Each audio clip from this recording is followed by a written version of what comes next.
السلام علیکم ورحمۃ اللہ وبرکاتہ۔ انا معکم محمد عبداللہ المشمر المدرس باکادمیۃ آس۔ امید ہے کہ آپ سب خیریت سے ہوں گے۔ عربی کے حوالے سے بالکل پریشان نہیں ہونا انشاءاللہ تعالی۔ میرا الحمدللہ ذاتی تجربہ علماء کو پڑھانے کا تو الگ ہے، لیکن ایسے طلباء ہمارے پاس جو بالکل ابتدائی مڈل لیول کے یا میٹرک لیول کے آتے ہیں، تو 8 سے 9 سال مجھے ان کو پڑھانے کا موقع ملا ہے۔ اس لیے آپ انتہائی اطمینان سے رہیے انشاءاللہ تعالی۔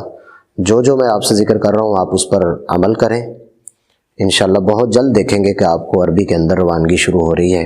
ہاں، اگر آپ کے پاس وقت ہی نہ ہو، اگر آپ اسے کچھ دیں ہی نہ، تو پھر ظاہر سی بات ہے کہ شکوہ بیجا ہوگا، پھر شکوہ کرنا درست نہیں ہے۔ لیکن اگر آپ مکمل طور پر اس پر عمل پیرا ہو رہے ہیں، تدریب کر رہے ہیں، مشق کر رہے ہیں، 20 سے 25 منٹ یا 30 منٹ، آدھا گھنٹہ آپ اپنی 24 گھنٹہ زندگی میں سے اگر اسے دے رہے ہیں تو انشاءاللہ تعالی اس کا رزلٹ آپ بہت جلد دیکھیں گے۔ تو آئیے آج کے سبق کی طرف۔ ہمارا آج کا سبق الدرس الرابع ہے۔ اس سبق کے اندر اشیاء البیت، گھر کے اندر جو چیزیں ہوتی ہیں ان کے کچھ نام جو مشہور نام ہیں، جن کی ہمیں ضرورت پیش آتی ہے، وہ نام ہم نے آج کے اس سبق کے اندر لے کر آئے ہیں۔ تو آئیے آہستہ آہستہ، اگر آپ اسے نوٹ کرنا چاہتے ہیں ساتھ نوٹ بھی کر لیجئے گا، اور میں ساتھ ساتھ اس کا بتاتا ہوں، ترتیب سے ترجمہ اس کا بتاتا ہوں۔ بیتن، اس کا مطلب ہوتا ہے گھر، مطلق گھر، کوئی بھی گھر اس کو بیتن کہا جاتا ہے۔ قفل، تالا، جو تالا ہوتا ہے اسے قفل کہا جاتا ہے، قفل۔ اللہ تعالیٰ نے قرآن پاک میں بھی قفل کی جمع اقفال استعمال کی ہے۔ آپ حیران ہوں گے کہ اللہ تعالیٰ نے فرمایا ہے کہ جو لوگ قرآن میں غور و فکر نہیں کرتے، گویا ایسے ہے کہ ان کے دلوں پر تالے لگ چکے ہیں، اور اس کا میں حوالہ پہلے دے بھی چکا ہوں۔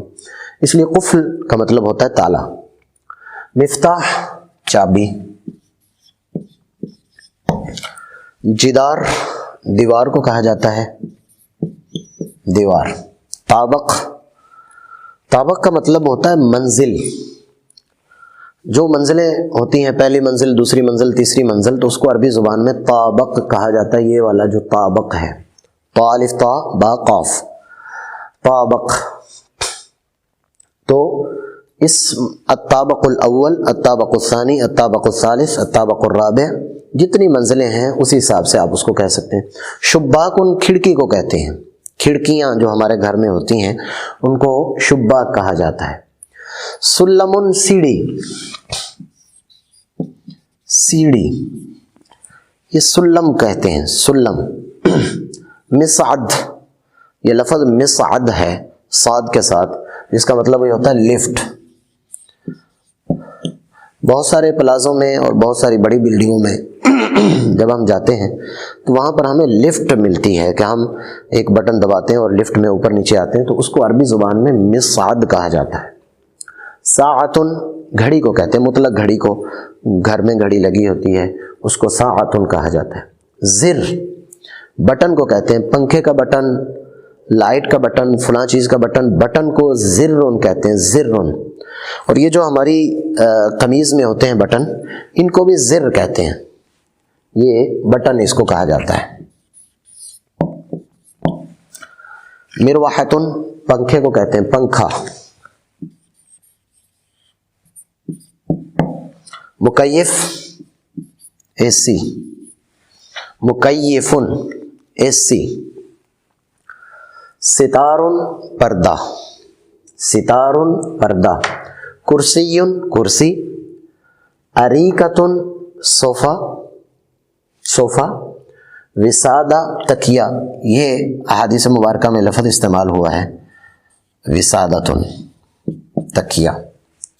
سریر، چارپائی کو، بیڈ کو، ان دونوں چیزوں کو یا اس جیسی جس پر انسان سوتا ہے اس کو سریرن کہا جاتا ہے۔ چارپائی وغیرہ کو بھی سریرن کہا جاتا ہے۔